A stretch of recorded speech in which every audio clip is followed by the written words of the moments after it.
السلام علیکم ملګرو جنید خان ما د بابر اعظم فارم الریډي تاسو له معلوم د ډیر زیات تنقیدونه هم په بابر اعظم باندې روان دي چې کله هم پاکستان میچ بایلی نو د پاکستان په نور لس کلاډیانو باندې دومره تنقید نه کیږي څومره تنقید چې په بابر اعظم باندې کیږي اوس بابر اعظم اوټ اف فارم روان دی تاسو له یاد شي چې کله ویرات کوهلی اوټ اف فارم نو بابر اعظم د ویرات کوهلی په حق یو ټویټ کړو چې دا غي جواب هم بیا ویرات کوهلی ورکړو اوس بابر اعظم خپل اوټ اف فارم د نو آیا ویرات کوهلی به بابر اعظم په فیور کې ټویټ وکړي کنه په دې باندې هم تفصیلا خبره کو او ویرات کوهلی نه علاوه بابر اعظم د دنیا واحد داسې د ایشیا واحد داسې کلاډي دی چې ډیر زیات فین فالوورز لري جی بابر اعظم کچري اوټ اف فارم وي نو دا پاکستان د پر سمره د خطرې خبره ده په دې باندې هم په دې ویډیو کې خبره کو بل شعیب جټ چې کوم دی هغه هم یو ډیر غټ ټویټ کړی چې د بابر اعظم سخت خلاف ته د ایروای نیوز د کراچي کینګ سپورټر دی د کراچي کینګ په وجه باندې کله نه چې بابر اعظم کراچي کینګ ټیم پرې خاو دی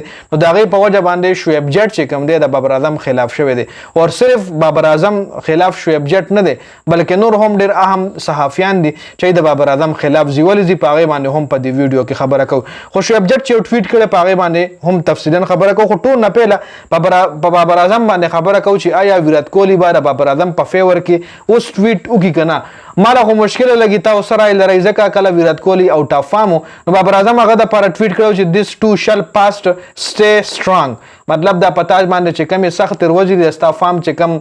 ته اوټ اف فارم شوی نو دا به تیر شي دروازه او ته ځان مضبوط ساته نو آیا ویرات کوهلی به د بابر اعظم د پر ټویټ وکي کنه ځکه تیر شوی 14-15 اننګز کې بابر اعظم صداسي امپریسیو اننګز نه ده کړي او په بابر اعظم باندې تنقیدونه ولې کیږي په دې باندې خبره کوجی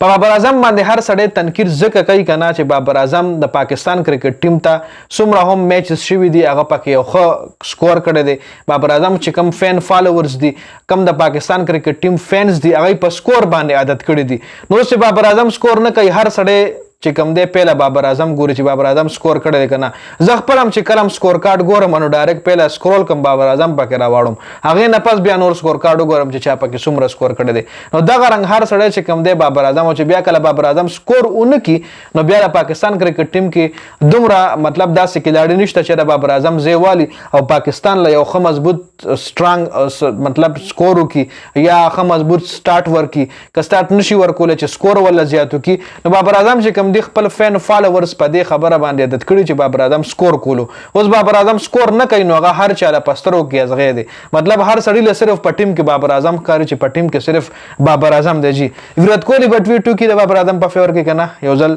د لبیا هم چې کمنټ کوي خپل رائے شریک کوي شعیب جټ ویلي دي چې د پی اس ال په وجه باندې او د پی اس ال چې څومره ټیمان دی لوبډلې د شپږ فرانچایزز د دې په وجه باندې د پاکستان ټیم خراب شوی دی اوس دې سره تاسو څومره رائے لري آیا په حقیقت کې پی اس ال د پاکستان ټیم خراب کړی دی کو خراب کړی دی نو په څه وجه خراب کړی دی دا تاسو ما سره په کمنټ کې ضرور شریک کړئ والسلام